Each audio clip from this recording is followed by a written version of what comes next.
지난주에 이어서 로마서 9장에 나타난 예정신앙에 대하여 주시는 말씀입니다. 로마서 8장까지는 복음의 진리에 대하여 자세한 설명을 주셨습니다. 그리고 9장부터 11장까지 하나님의 선택 그리고 예정에 관한 문제를 다룹니다. 그 가운데 주제는 바로 이스라엘의 불신앙에 관한 문제입니다. 바울의 동족 이스라엘은 어떻게 되는 것인가? 왜 동족 이스라엘은 하나님의 구원 역사에 쓰임 받은 민족이 되었지만 이처럼 믿지 않는 영혼들이 많은 것인가? 이들의 운명은 어떻게 되는 것인가? 바로 이스라엘의 이 불신앙의 문제를 하나님의 선택과 예정의 문제에 가장 중요한 예를 들며 설명하고 있는 것입니다. 하나님의 구원의 진리에 대한 정확한 설명 직후에 이 하나님의 선택과 주권, 예정 그리고 이스라엘의 운명을 다루는 것은 매우 중요한 연결인 것입니다. 그것은 하나님의 예정에 대한 오해를 가지지 않도록 하기 위함입니다. 이 문제를 로마서 1장에서 다루지 않고 9장에서 다룬 것은 로마서 8장까지의 복음의 진리로 인하여 구원받은 성도들이 예수 그리스도 안에서 하나님을 깊이 알아갈 때 깨닫게 되는 진리이기 때문입니다. 예수 그리스도 안에서 만난 하나님에 대한 신앙의 고백이기 때문입니다. 나의 선택 이전에 하나님의 선택이 있었고 나의 믿음 이전에 하나님의 부르심이 있었고 내가 믿음을 가지고 구원받은 것은 나의 속한 문제가 아니라 하나님께 속한 문제라는 것을 깨닫게 되는 것, 이것이 하나님의 예정에 관한 진리입니다. 이 진리를 깨닫는 것은 우리로 하여금 더욱더 하나님의 나라의 선교에 헌신하게 하는 것입니다.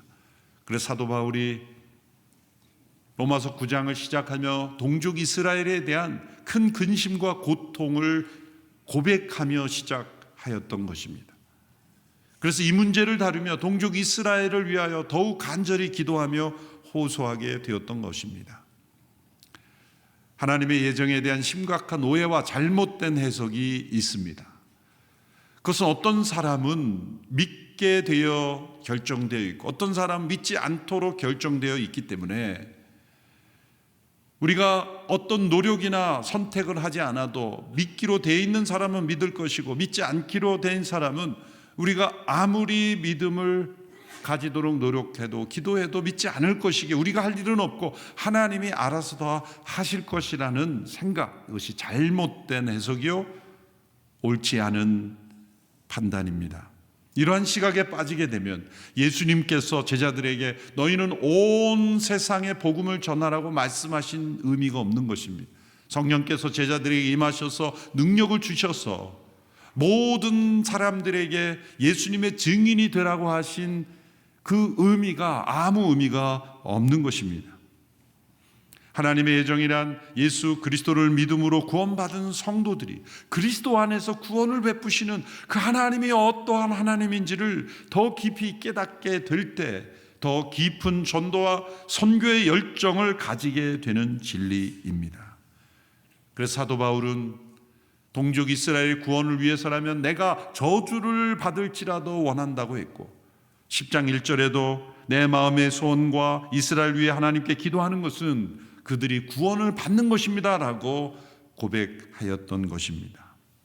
참된 예정신앙은 선교적 신앙으로 나타나게 되어 있는 것입니다. 로마서 9장 1절로 18절 지난주 본문에서 바울은 이스라엘의 불신앙을 보면서 가질 수 있는 중요한 두 가지 질문을 제기하며 그 질문에 대답하고 있습니다.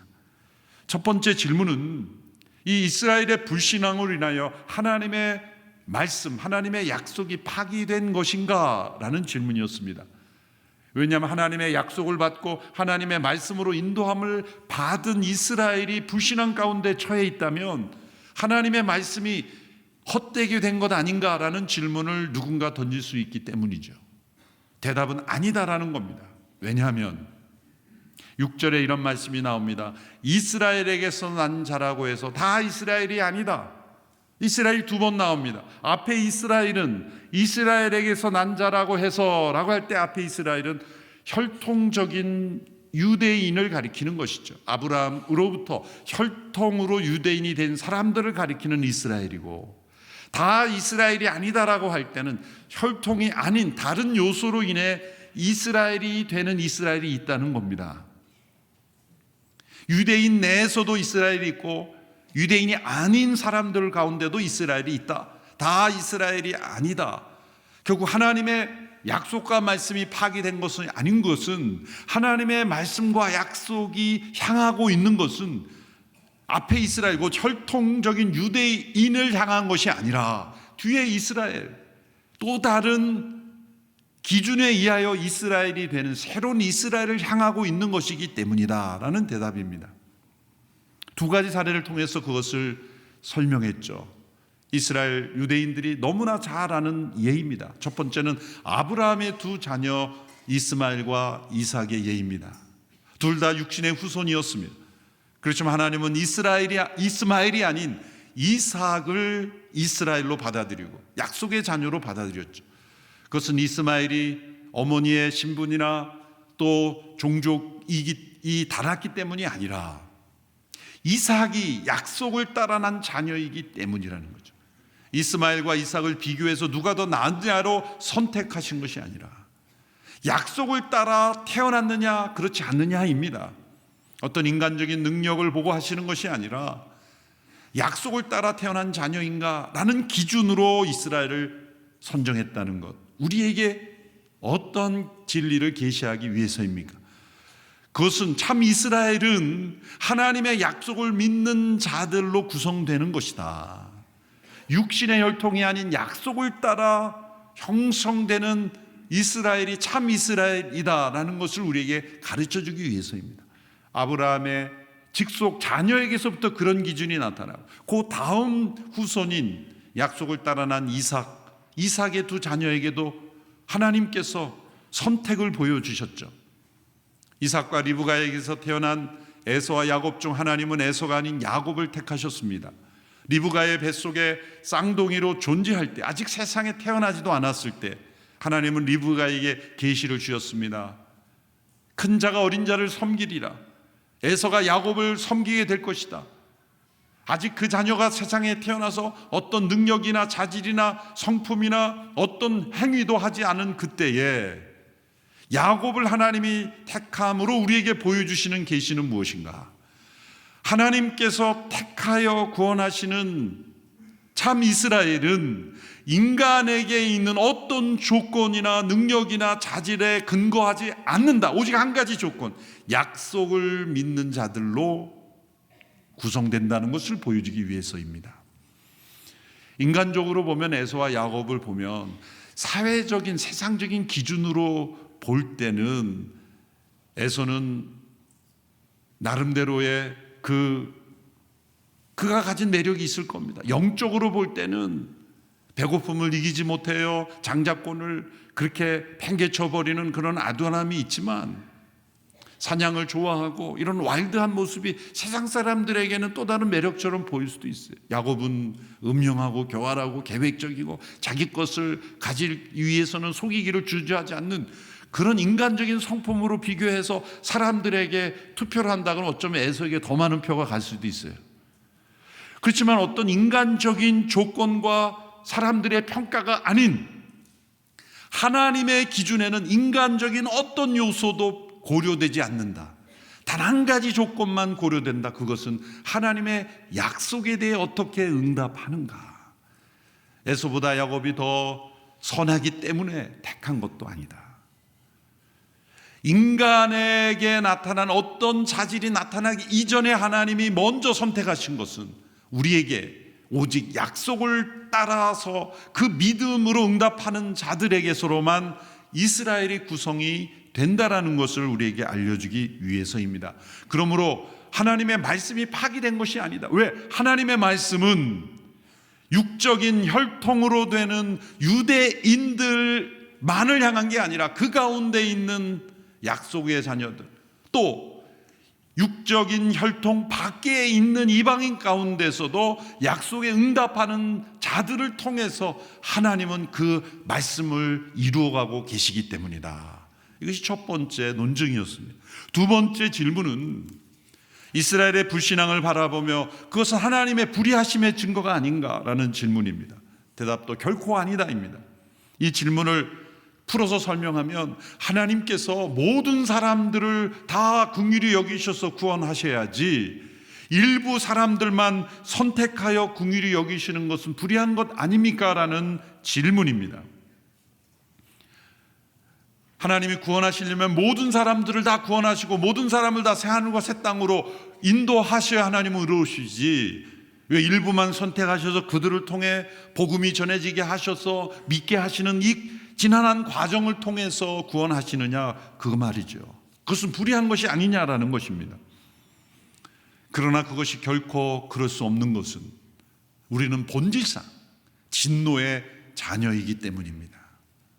모든 사람이 천국에 가야 마땅한데 하나님이 일부만 긍휼히 여기신다면 불의하신 것이죠. 그러나 인간의 본질은 하나님의 진노와 심판 아래 있는 진노의 자녀들이며 하나님의 심판을 받아 마땅한 존재들인데, 그 가운데 하나님이 긍휼히 여기셔서 먼저 택한 자들을 구원하시는 것이 어찌 불의한 것이 될 수 있겠느냐라는 설명입니다. 로마서 1장에서 하나님의 진노와 심판 아래 있는 인간을 설명한 이유가 바로 거기에 있습니다. 모든 인간은 하나님의 진노와 심판을 받아 마땅하다는 그 사실을 인정하지 않으면 예수님의 십자가와 구원의 약속을 받아들이지 않기 때문입니다. 사람들에게 있는 이 인간 중심의 판단은 인간 스스로 노력함으로도 이 인간의 문제를 해결할 수 있다고 생각하는 겁니다. 과학기술이 발전하고 법을 만들고 제도와 개선을 만들면,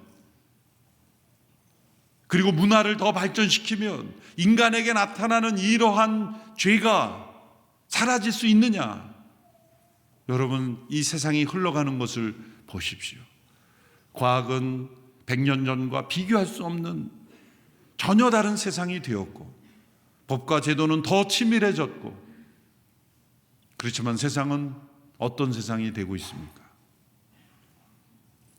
인간의 죄는 더 심해지고 교활해지고 그리고 더 심각해지고 있습니다.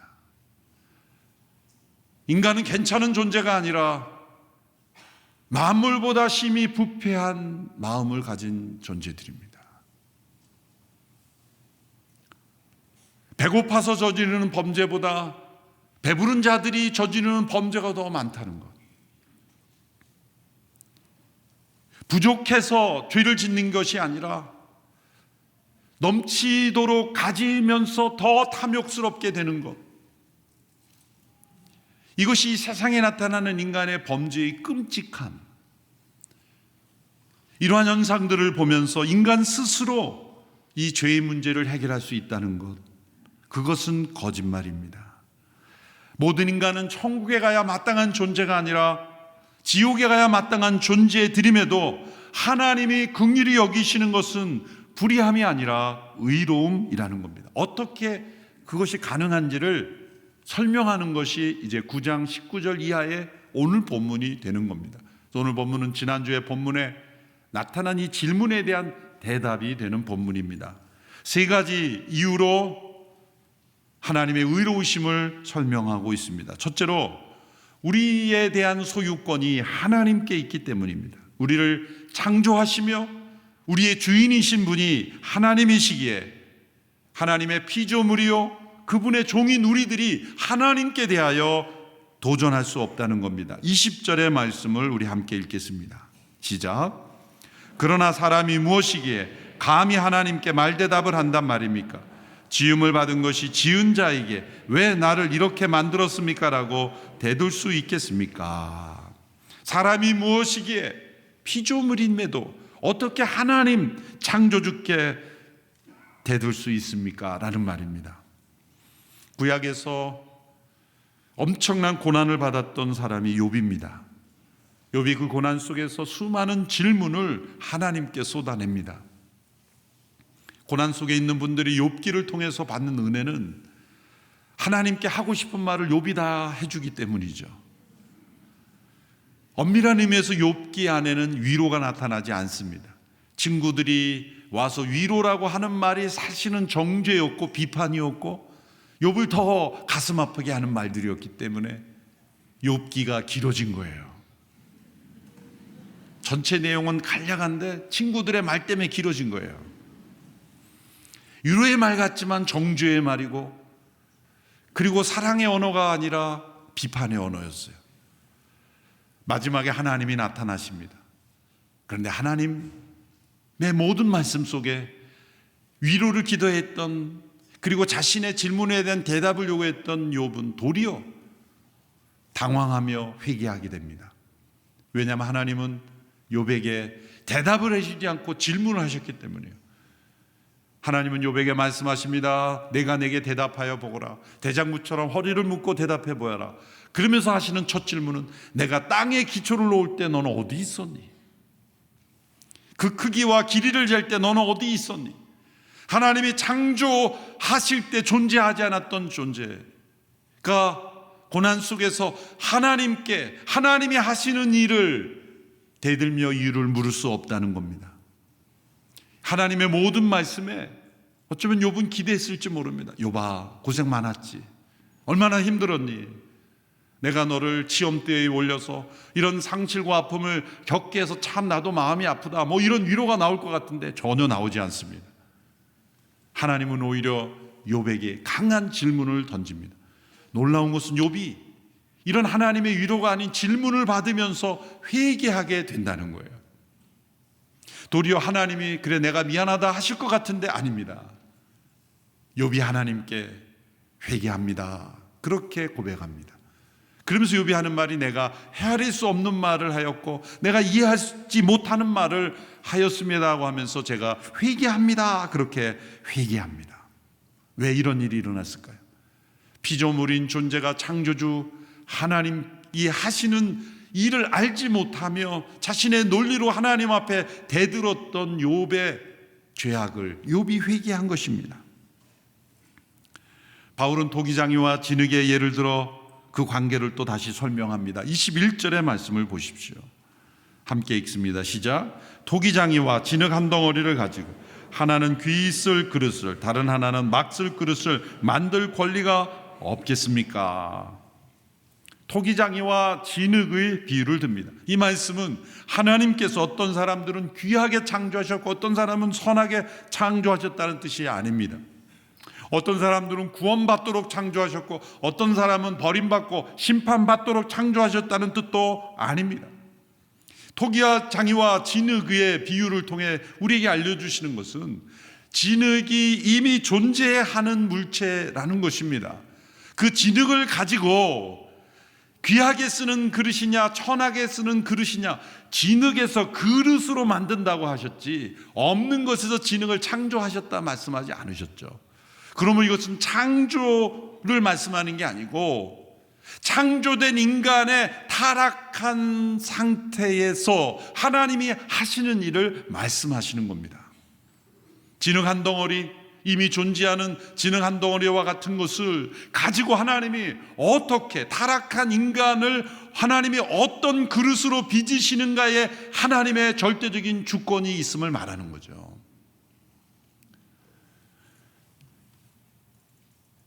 진흙을 가지고 그릇을 빚는 그것은 이 토기장이의 권한이다라는 겁니다. 하나님께서 인간을 심판받는 존재로 창조하지 않으십니다. 지옥에 갈 존재로 창조하지 않으십니다. 누구는 천국에 갈 존재로, 누구는 지옥에 갈 존재로 창조하셨다는 뜻이 아니라는 것입니다. 하나님은 하나님의 형상대로 지음받은 인간이며 사랑받기에 합당한 존귀한 존재로 창조하시며 모든 이들이 다 하늘과 새 땅으로 인도하기를 원하십니다.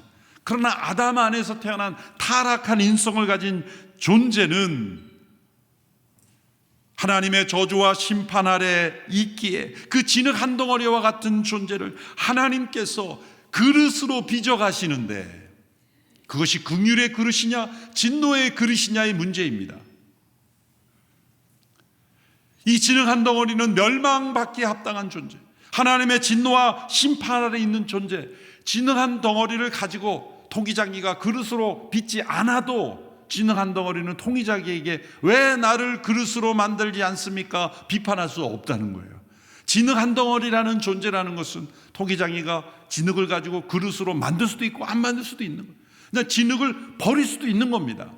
여러분, 모든 인류는 하나님께서 진노와 심판에 버려두셔도 하나님은 의로우신 분입니다. 노아의 홍수 때 모든 사람들이 다 진멸받아 마땅함에도 하나님은 노아와 그 가족을 살려두심으로 새로운 인류를 시작하셨죠. 모든 사람들이 진멸되었어야 하지만 하나님이 노아와 그 후손을 살려두신 것은 긍휼을 베푸신 것이지 왜 노아와 그 가족만 살렸습니까? 라고 말할 수 없다는 거죠.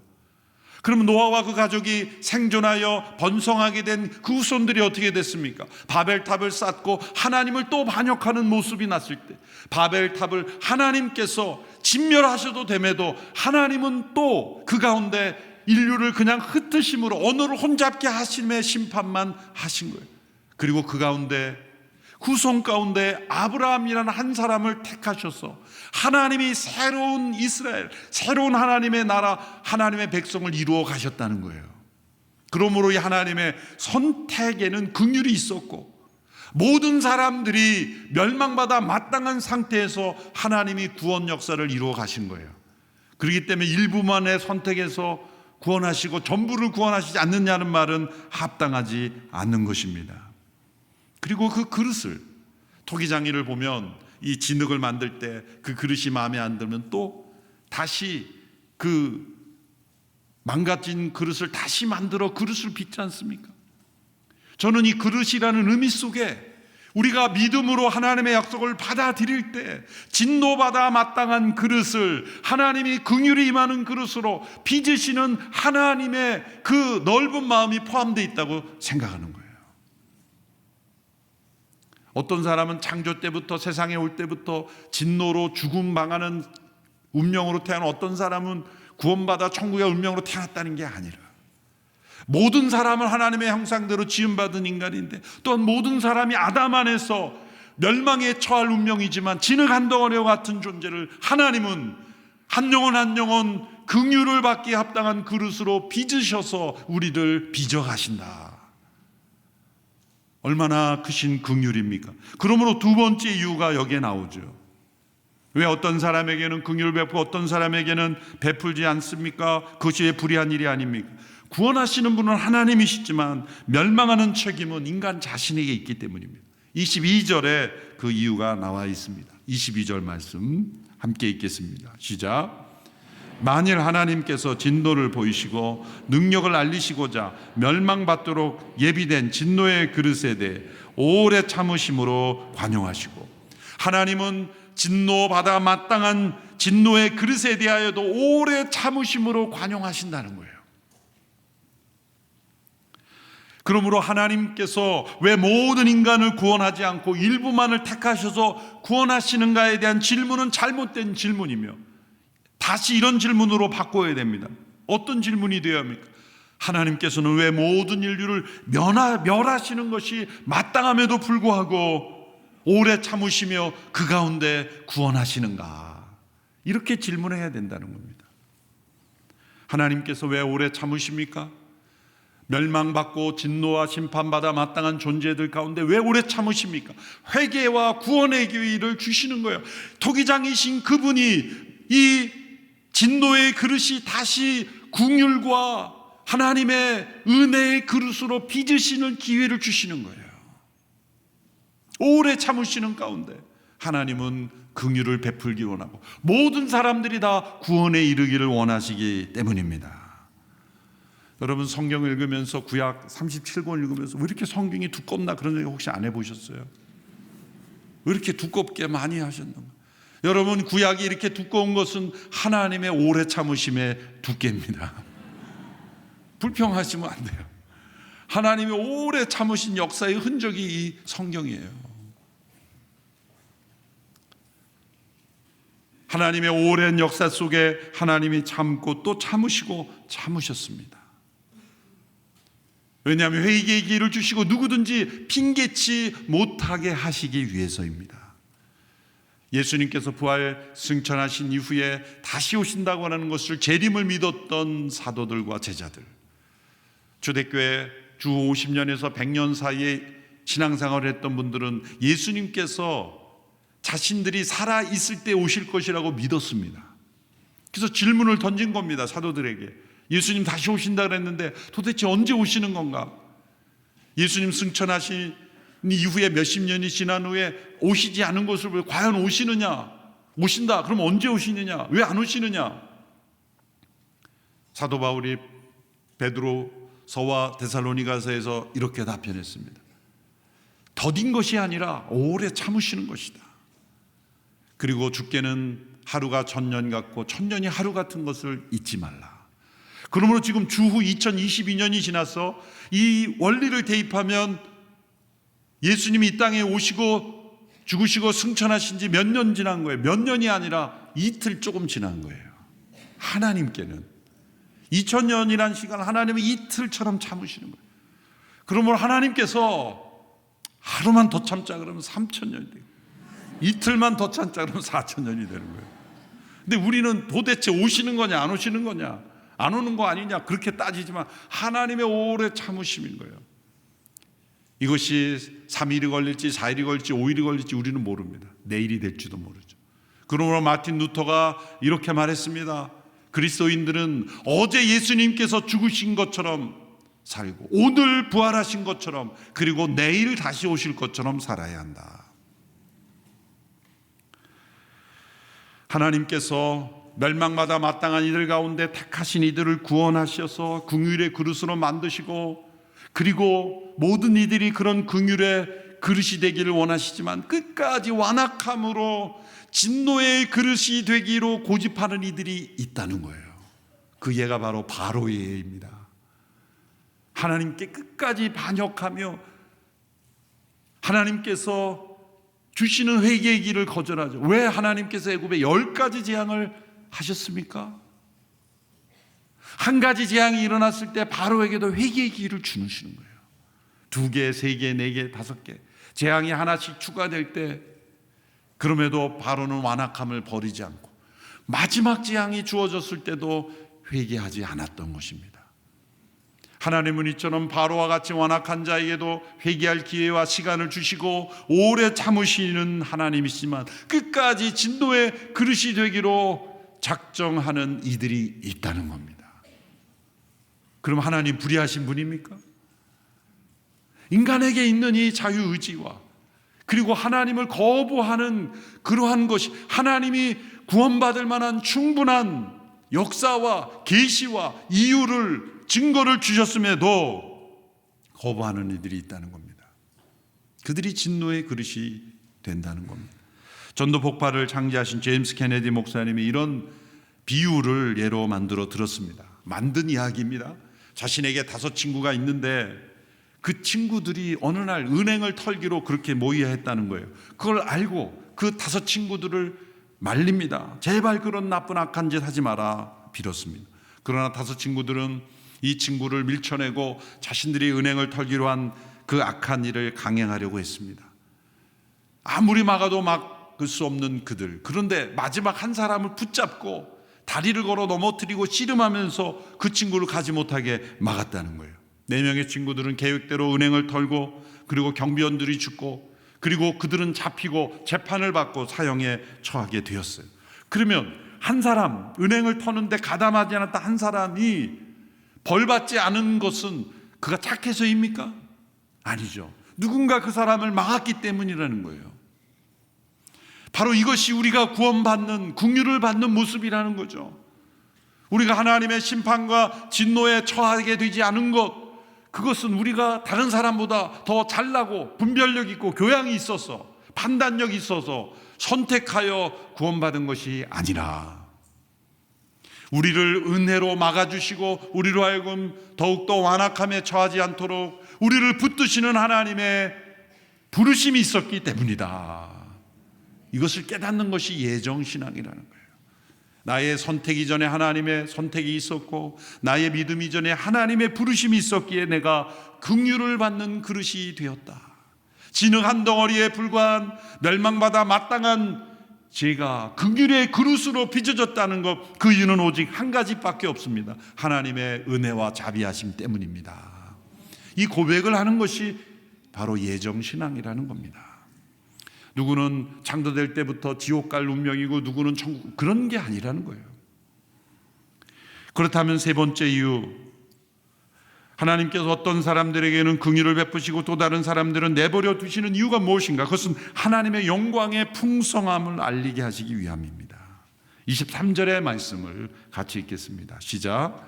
영광을 받도록 예비하신 긍휼의 그릇에 대해 그분의 영광이 풍성함을 알게 하고자 하셨다면 어찌하겠습니까? 하나님은 악에 대하여 반드시 심판하심으로 하나님의 영광을 나타내십니다. 영광이나 하나님의 존재와 성품으로 나타나는 광채입니다. 그분의 빛입니다. 하나님은 완전한 빛이시죠. 그분의 빛 앞에 누구도 설 수 없습니다. 우리가 태양빛 앞에만 서도 우리는 큰 데미지를 받지 않습니다. 그러나 태양빛보다도 완전한 빛이 아니에요. 태양이 없어도 빛이 없어지는 거 아니에요. 태양은 빛의 발광체일 뿐입니다. 그 빛이 너무나 감당할 수 없기에 태양을 거쳐서 우리에게 빛을 주시는 거예요. 그 완전하신 빛의 광채가 우리에게 나타나실 때 우리에게 죄악이 있다면 우리는 심판받아 마땅할 겁니다. 그런데 하나님이 죄의 악에 대하여 반드시 심판하심으로 하나님은 영광을 나타내십니다. 그러나 그 영광보다 더 풍성한 영광은 긍휼을 베푸심으로 베푸시는 영광이에요. 그렇게 멸망하다 마땅한 존재에게 하나님이 긍휼을 베풀고 사랑과 은혜를 베푸심으로 구원하심으로 하나님은 영광을 받으십니다. 예수님께서 십자가 앞에서 기도하신 요한복음 17장에 기도를 가리켜 대제사장의 기도라고 합니다. 그 기도는 이렇게 시작합니다. 아버지여 때가 이르렀으니 아들을 영화롭게 하사 아들로 아버지를 영화롭게 하옵소서. 예수님은 십자가에 죽으시는 순간을 영광스럽게 되는 것으로 말하며 아버지를 영광스럽게 하는 순간으로 말씀하셨습니다. 왜입니까?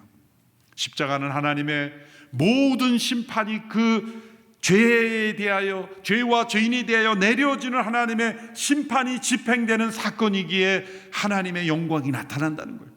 그러나 그와 동시에 모든 인류의 죄를 대신 담당하심으로 하나님의 영광이 나타납니다.